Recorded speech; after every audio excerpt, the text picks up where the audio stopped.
Day 9. We're almost there. We're almost at the end of my December 10. So day 9 is titled Bitch to Believer. What is that about? I am really big when I coach and when I train. I'm really big on being very aware of labels. So when I was younger, and actually through a lot of my life, even when I say younger, I mean from yesterday backwards, younger, I accepted a lot of labels and I placed a lot of labels upon myself, and a lot of the labels that I took on were very, very limiting. I would make part of my identity that besides the obvious, I was a street kid, I was a school dropout, I was,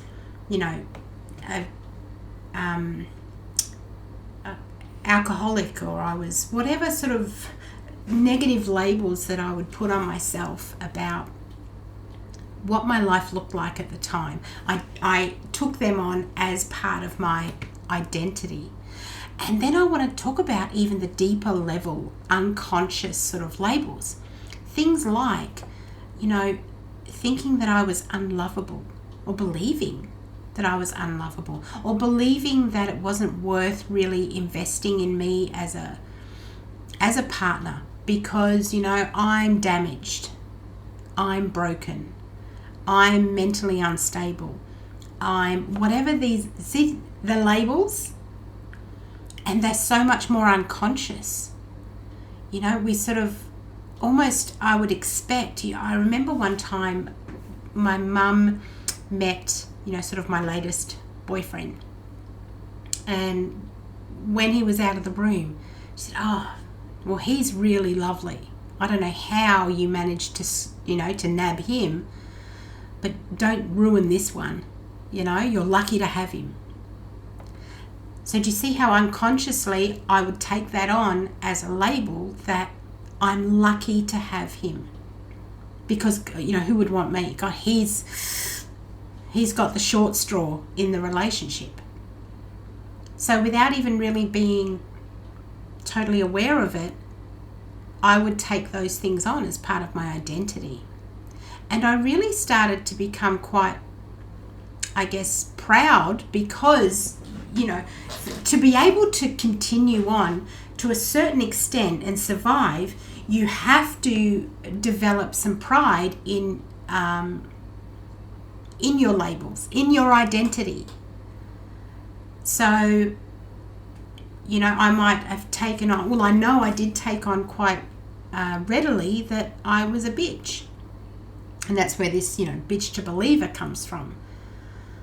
That, yeah, I'm a bitch of a person. I'm cold-hearted. I'll cut you cold. And I became quite proud of that. And the reason I became proud of it is because it kept me protected, didn't it? It was my identity and it served me well, so I believed. And if we don't believe that, then, we have fears then that will crumble under the pressure of life treating us so poorly. So we develop these parts of our identity from those labels, and eventually we own them as if they're a good thing. And I get it because that's what I did.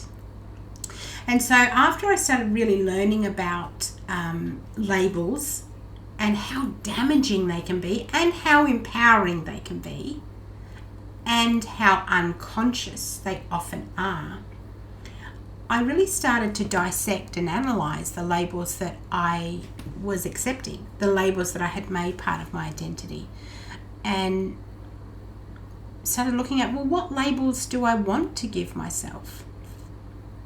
Who am I? What is my identity? And I realized how many labels I had given myself that were dependent on external people or events. Even look at, if you call someone rich, oh, you're really wealthy, then that person, that actually becomes part of their identity, that they are a wealthy person. And yet wealth can come and go. It can be taken in an instant, can't it? So what labels could I assign myself and take on as my identity that was solid, that wasn't dependent on anyone else, that I was in control of 100%? You know? And that's what I started to really focus on in my own healing journey.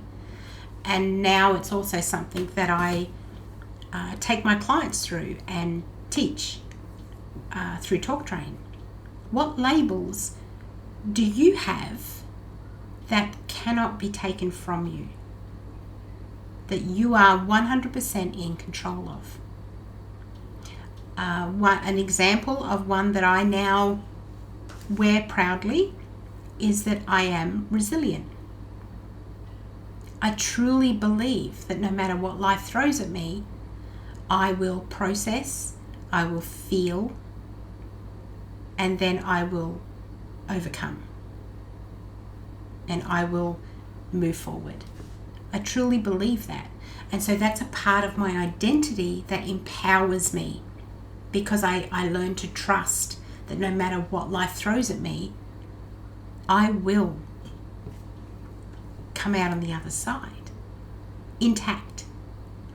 So do you see how that's a different kind of label to I am wealthy, or I am a nurse, I am, even if you look at woman as a label, I am a woman. Well, what does that mean to you?